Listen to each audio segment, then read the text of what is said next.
7 जुलाई 1896 इस तिथि का क्या महत्व है?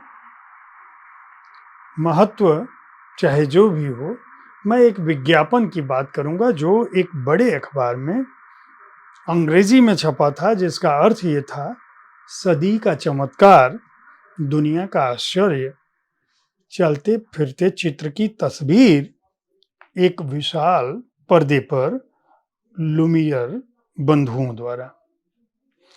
सिनेमेटोग्राफ 6 फिल्मों का प्रदर्शन। स्थान Watson hotel fort, Mumbai. Show शाम के 6, 7, 9 और 10 बजे। कुल 400।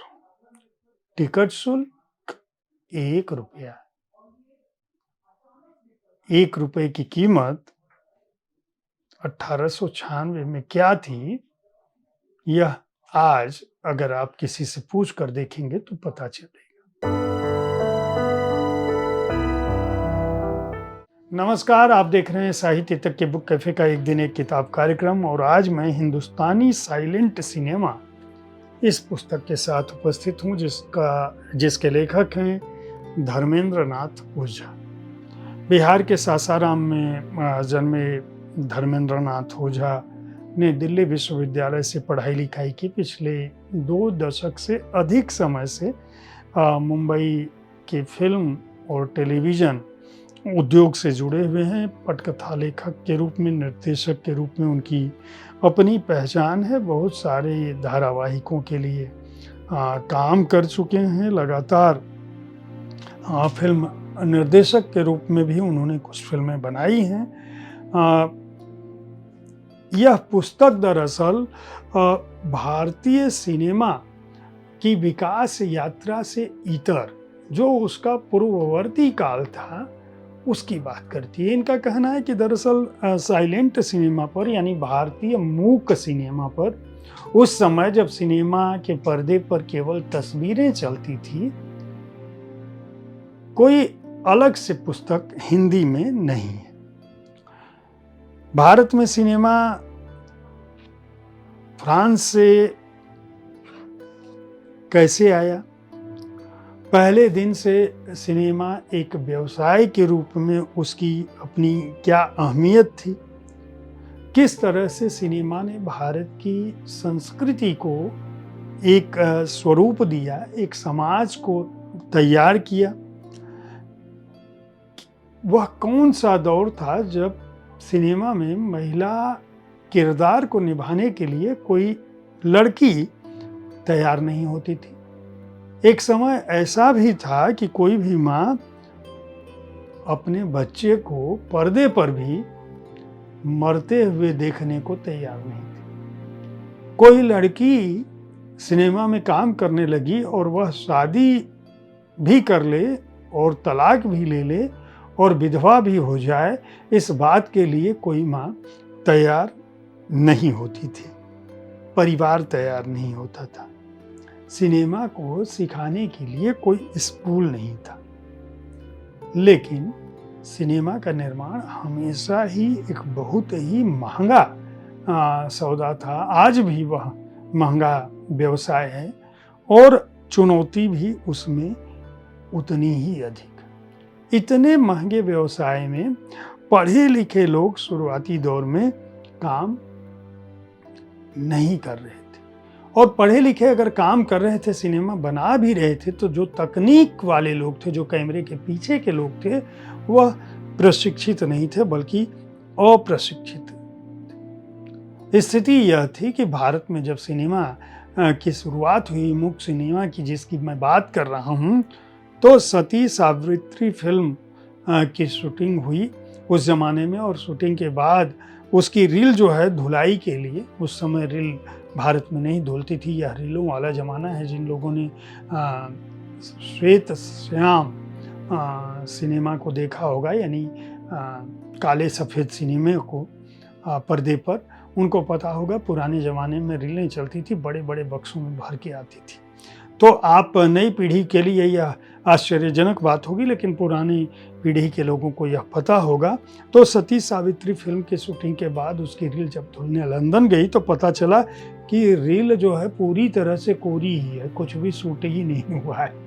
यानी उस दौर का हजारों रुपया, लाखों रुपया, जो आज के कई करोड़ रुपए के बराबर बैठेगा, बर्बाद हो चुका था। फिल्म शूट ही नहीं हुई थी, यानी पूरा सब कुछ हुआ, कैमरा लगा, सब कुछ हुआ, लेकिन रील के अंदर कुछ है नहीं। तो इन सब के बावजूद उस समय के व्यवसायियों ने न केवल जोखिम उठाया, बल्कि सिनेमा उद्योग को वह जगह दी जिससे आज भारत का सिनेमा बनता है। 7 जुलाई 1896 के विज्ञापन की बात मैंने बताई, लेकिन अब सिनेमा के लिए मशीनें कोई बड़ा उद्योगपति खरीदता था, वो कहाँ दिखाया जाएगा, उसके लिए जगह कोई बड़ा व्यवसायी लेता था।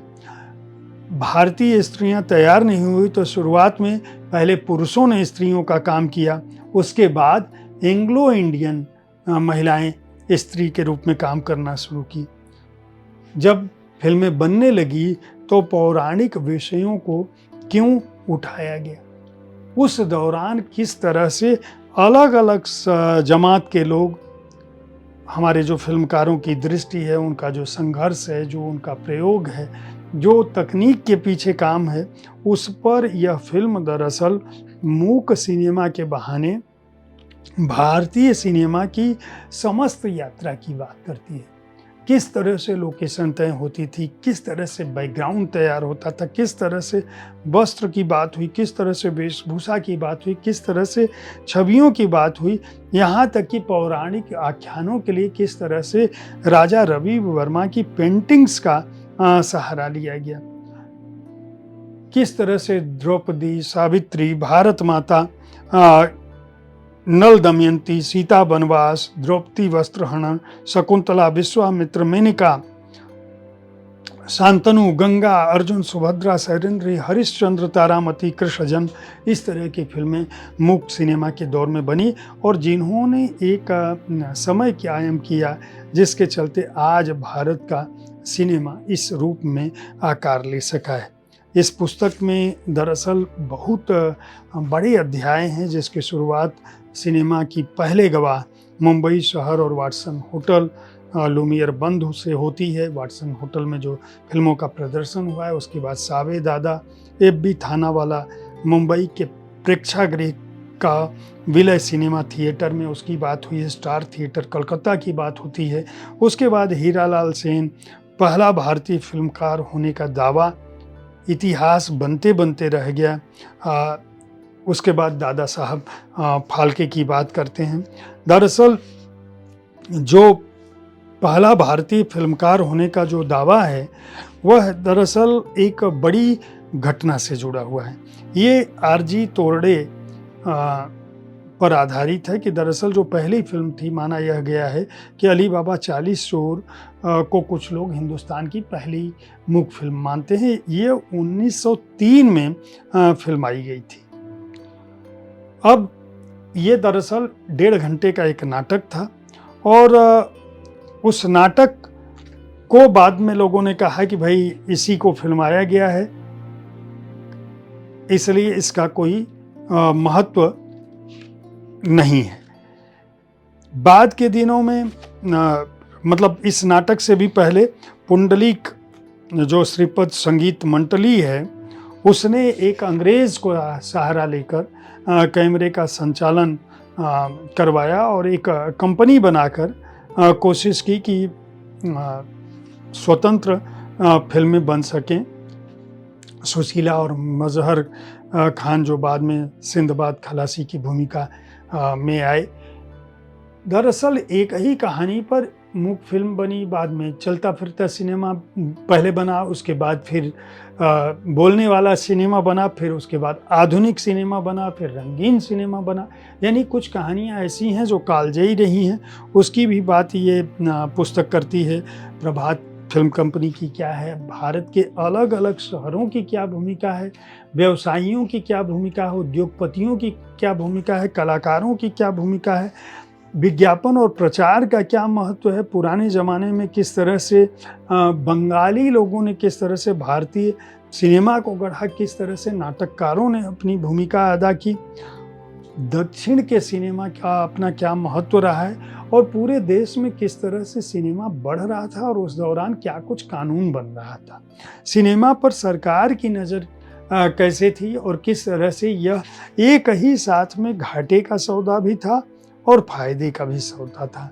यह पुस्तक दरअसल भारतीय श्वेत श्याम सिनेमा के बहाने भारतीय सिनेमा की उस यात्रा की बात करती है, जिस यात्रा को मुझे लगता है कि हर उस व्यक्ति को जानना चाहिए जो भारतीय सिनेमा में रुचि रखता है। धर्मेंद्र नाथ ओझा को इस पुस्तक के लेखन के लिए बहुत बहुत बधाई। ऐसे समय में जब भारतीय सिनेमा अपने शतक से भी अधिक पूरा कर चुका है, स्वर्ण काल में चल चुका है और भारतीय सिनेमा के पर्दे पर जो नायक किरदार निभा रहे हैं, उनके पीछे जो दीवानगी है भारतीय जनता की, वह कलाकारों को, हीरो को एक तरह से भगवान के रूप में मानती है। उनको देखने के लिए दुनिया दीवानी है। तो वह सिनेमा, वह इतिहास, वह क्षेत्र किस तरह से निर्मित हुआ, हिंदुस्तानी साइलेंट सिनेमा